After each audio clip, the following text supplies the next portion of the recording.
What's up, guys? It's Warner here, and I want to tell you guys about audio inputs in video making. Now, as you can see here, I use a shotgun microphone. It looks more professional. It has this foam stuff. I can speak directly into it without this foam, but to pick much more harsh sounds. If I speak to the side, it won't pick the sound, but it's just you need directional microphone, and it's kind of very good for this kind of scenario where I don't want the background noise to be picked, even though my neighbors are doing some renovation. It's making a lot of noise. But let's go deeper into the video, because this is not meant to be held into the hand. It's meant to be attached to a boom arm and kept in a secure place where it can work properly. Now let's quickly go deeply into reviewing different microphones. Many affordable, budget-friendly microphones that you could easily get in case you are getting into content creation for the first time and you want to get a good audio quality, a good audio device without breaking your bank. Now, the very first one I have here is this. This one is a just called wireless microphone. It doesn't have a brand name. I got it from Temu and it doesn't disappoint. So this is how it just looks like, basic. And when we open it, it comes with some basic accessories.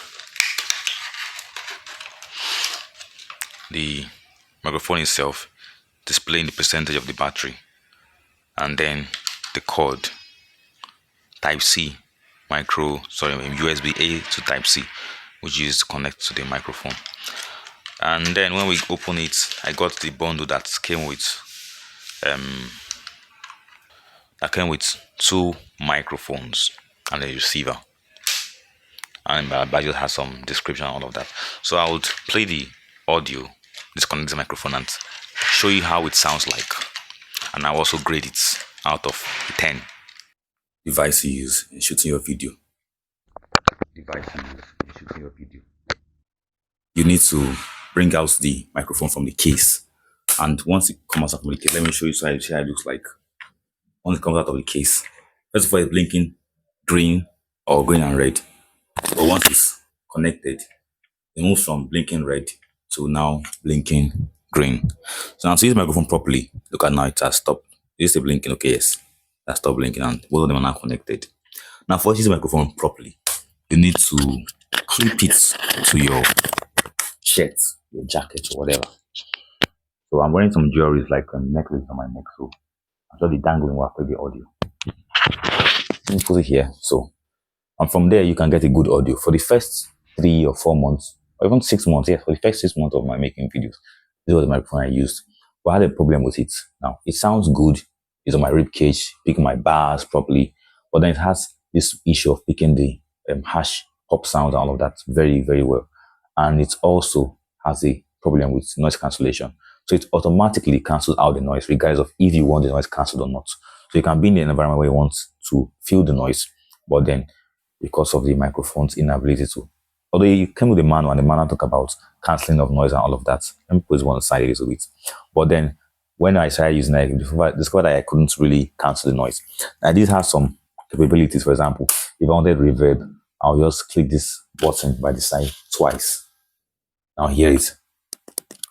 And when I click it twice, it blinks, meaning that it's in reverb. Now let me put this other microphone down. So we hear from this one now. As I'm speaking, you'll be hearing my voice in reverb. Now, back to normal. It also has an issue now, right now. The major issue with this microphone is that it's very sensitive. So if you're using the microphone that by holding by the hand is not really nice. You have to clip it to your body and use it when speaking, all of that. And even when you put in your mouth, you don't have to put it too close to your mouth because it speaks so much sound. So this is the first mic I used, and I'll give this microphone a 7/10. Number one, also, you need to keep it fully charged before using it. Otherwise, it won't work properly. So the level of charging or the level of electricity in it determines a lot. I'm not saying, by for example, say 95% here, but it's not really 95%. I've charged it, and then the internal battery, it has like an internal battery, like an AirPod that charges it when you use it. So charge it maybe like once a week or once a month for me to make sure that it says loaded with electricity. Because if you just keep it and you don't use it, the battery will get drained, and by the time you bring it out to use it, it will give a very poor audio. Now, the very microphone I'm going to show you about is this one. Now, this one also doesn't have a name. It's just called wireless microphone. The usual Temu branding. This one comes with some kind of nice accessories. For example, let me show you. Yeah. To bring it out, I just need so. Okay. Now, right out of the box, it came out with this, which is like a case that contains the receiver and two microphones, and it comes with a magnetic mount. You can just attach your pocket or any other part of your body. And then it also came with this small box. But let me not bore you, let me find the microphone so you could use it yourself and see how it looks like or sounds like. It really connects and then the beeping kind of stops or switches the colors. Now, the thing I love about the microphone is that you could cancel noise by yourself. Now it's on noise cancellation. Whenever I want to remove noise cancellation, I just click this button once, and then automatically noise cancellation is off. So right here, where you have these simple icons, here this symbol signifies that it's connected, and this other one next to the connection icon signifies that the noise cancellation is on or off. And then the other one, which is like three arrows together, signifies that it is in reverb. And then the last one, which is like a cancelled microphone, signifies that the microphone is in mute. So let's see that now. If I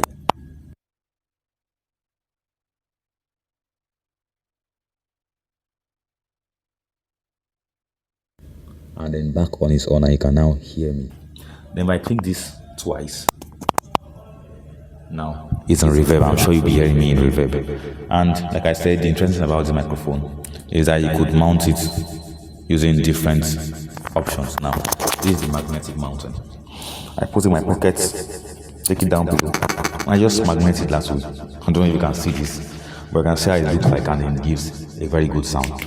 Now, the noise cancellation is okay, so now noise cancellation is back on, and then I'm just speaking my voice very properly. Now, this is the one that I feel has more benefits because I could easily manipulate the noise cancellation.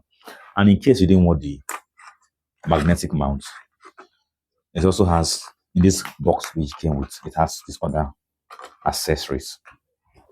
Now, for each of those microphones, you have a clip.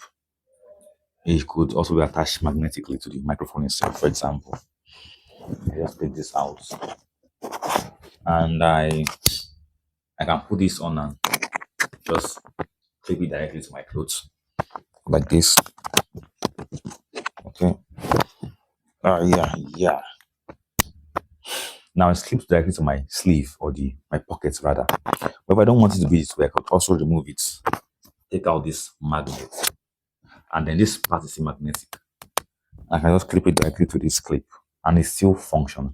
Now, microphone to me is a little bit more delicate because it's magnetic. And at some point, it could lose its magnetic field and all of that, and then it could fall off. So I don't use the microphone in rugged actions. I only use them in a studio like this when I'm doing a review for a product, because I cannot really use a shotgun like on this microphone, and that one will constrain my activity. Shotgun microphone could be used, yes, if I mount on a boom arm, but I don't have a boom arm yet. I just use this small one for a desk to minimize space. So this is the second microphone I bought, and it has its own advantages, and it's very lovely. I still love it. It's still nice, and I'll say it's my first love in YouTube. Now, the third microphone I'll be reviewing today is this condenser microphone, and I've done a lot of video about microphone. It gave me some issues when using it, but let me just go straight to the point and connect the microphone, and so you can see it yourself.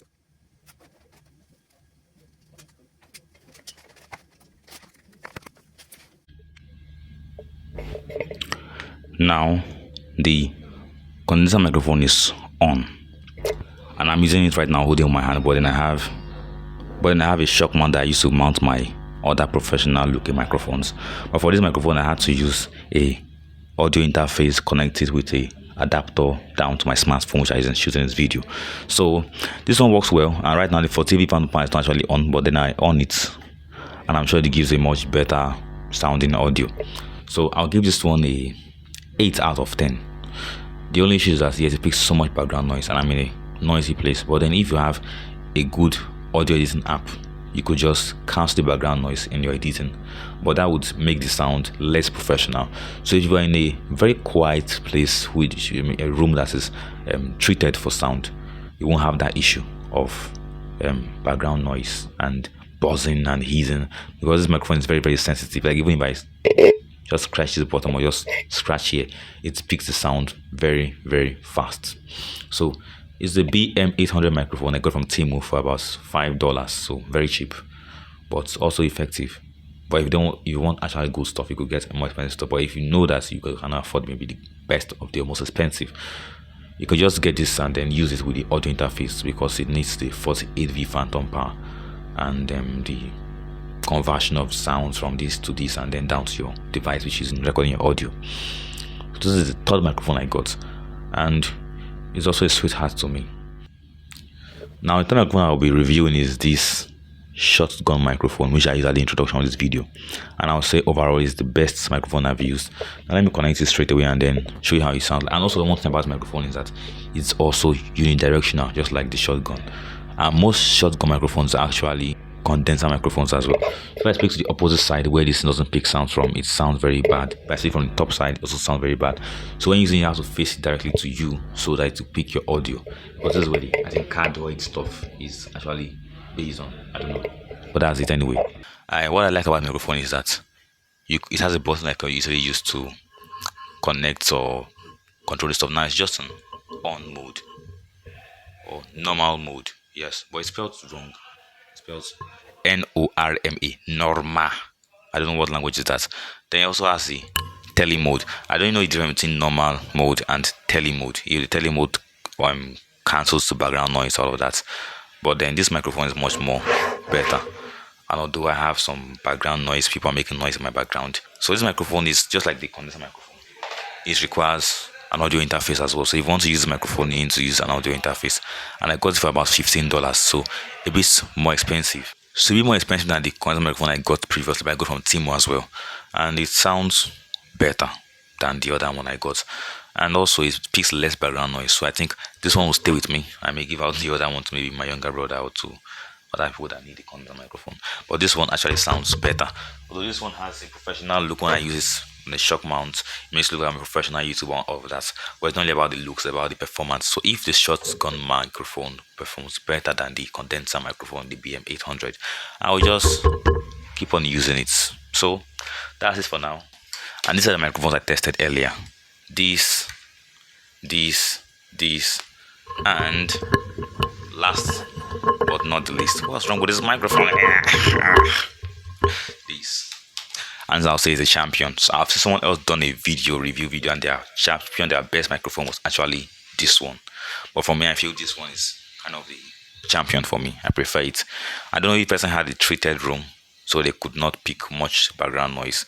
But for me, I think this one has the best. And also one more issue I need to mention before I go is that this microphone needs a battery. So that's the downside of it. Now if you don't want to buy batteries often and all of that, just get this one straight away. And I think also the other benefit for this microphone is that you could use it with the camera directly, but you won't really use a condenser microphone directly with a camera. You have to use the audio interface. So for this one, it's not a must on the 48V phantom power. You could keep it off if you feel like. And then I'll show you guys how the battery compartment looks like.